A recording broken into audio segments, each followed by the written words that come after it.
Those are all the speakers I had. Comments, questions? Patrick, and then Gloria. Oh, I'm sorry, Gloria, excuse me. Thank you.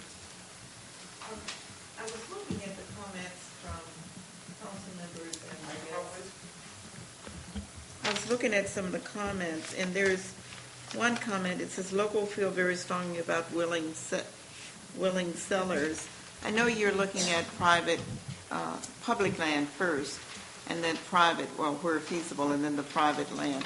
But is a willing seller, is that a phrase, consideration in this policy as a third level of decision making? Well, certainly if I was an agency proposing an ecosystem restoration project and I had the choice of working with a willing seller, if a property owner was willing to sell me their property, that would be a lot better than going to court to have to condemn it.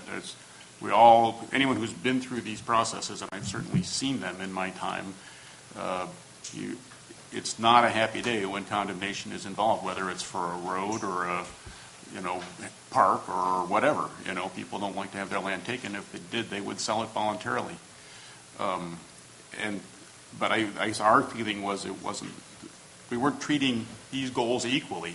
We said, you can condemn property, you can use all the powers of the government to pursue a water supply reliability project, but you can only use half the powers of the government to get an ecosystem restoration project. So we've tried to say this is not a choice that we're going to determine. Now, I know the guys that are thinking about this are looking to acquire properties from willing sellers where they can. But I also have seen more than a few situations where the unwillingness of people to sell properties frustrated necessary mitigation projects and delayed actions for many years. You can see it at the very simple level of a highway project. Often the key thing that you need to get a highway project built is the mitigation area for the fill you've got to put in a wetland to widen the right-of-way. And if you can't use all your authorities that the highway department has to go get the mitigation area, if you can only use it for the road, you can't build the road either. So we're trying to say, hey, we're going to leave you the flexibility as implementing agencies, whether it's to the BDCP or other ecosystem restoration projects, to make these decisions on your own.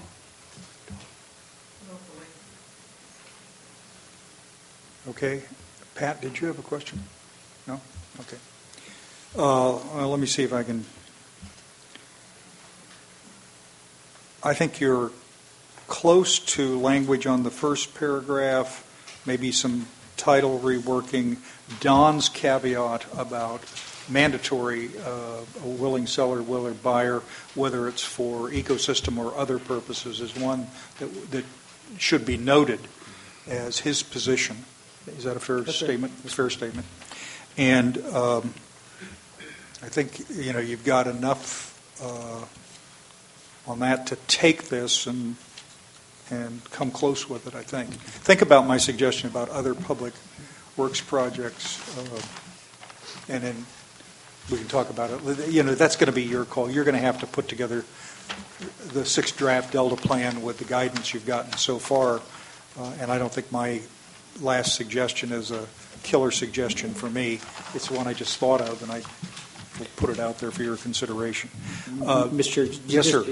One thought. I know that the staff in each of these has given us the option of looking at a policy versus a recommendation. And I guess I would throw it out there as an idea. Again, it's recommendation doesn't change the authorities. Is it fair to say that you would prefer to have it as a mandatory policy if it were restricted to willing sellers, willing buyers? Sure, but either way I could live with, either way I could live with a recommendation probably better than I could without not having that in a policy. Absent that, a recommendation is your preference. Yeah. Okay. So the thought is to have a recommendation that encourages. Yeah, well, Ms. Rogers, would you do me a favor? Ms. Natoli's suggestion is one that we ought to reflect in the minutes, if you would, please, and check with him on the wording before you leave. Yeah. Let me just circle back there because I hadn't thought about that.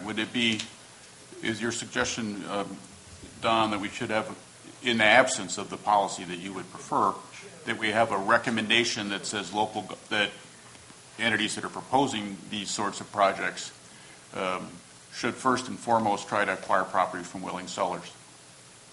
Yeah, I think that would be preferable to where we were headed with this even a moment ago. So at least there would be direction there, even though it wasn't a policy that would be mandatory for covered No, action. and I think, again, just what Eric had put on record, that, that you kind of had this gradation, partnerships, easements, Yeah. willing sellers, only police powers that are vested in the state and other entities. I understand those.